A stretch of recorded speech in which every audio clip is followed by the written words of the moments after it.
Hi, and welcome to the Frog Pond School of Design, where we have a good time talking about a wide variety of things, hopefully with some connection to architecture, and who knows, maybe along the way we learn a little something here and there. We've been talking about accessibility issues and ADA compliance. So today I want to talk about something that you're probably familiar with, even though you may not realize it. I suspect most of you have seen this image somewhere along the line. Excuse the streaks. It's time for me to change my printer cartridge. But what that is an indication to people who are hard of hearing that in this space that you're entering, there is what's called a hearing loop.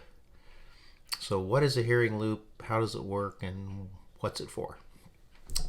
It is a device that helps people who have hearing impairment to hear and understand what's being said in a venue of any kind, any gathering space. They're in classrooms all over the place, auditoriums, churches, etc.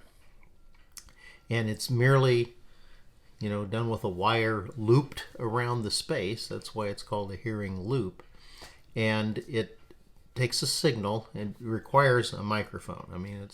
That's the one thing that you can't get away from. You've got to get the input into the system, and the microphone does that. So any place that someone is using what they call speech reinforcement, you could install a hearing loop.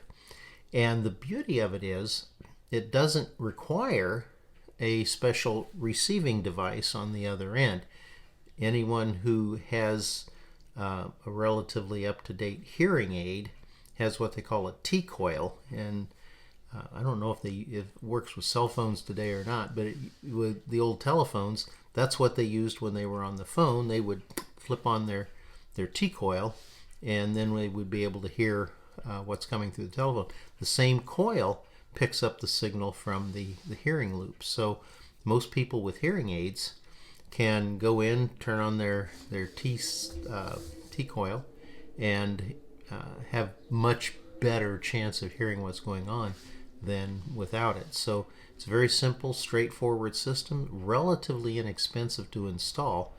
Now, it is old technology, and we get some guff for that once in a while. But it works in a variety of spaces. I mentioned classrooms, etc. It's even been used in like bank teller locations, and from what I've been told, taxi cabs sometimes. So again, the versatility is amazing here. Simple, straightforward, and there's really, there's no excuse for people to go to church or a lecture or anything like that and not be able to hear when this technology, old as it is available for installation at a relatively economical cost. I've gotten some grief over the years promoting these from the people who say, "Oh, that's old technology," but hey, it works. What do you do?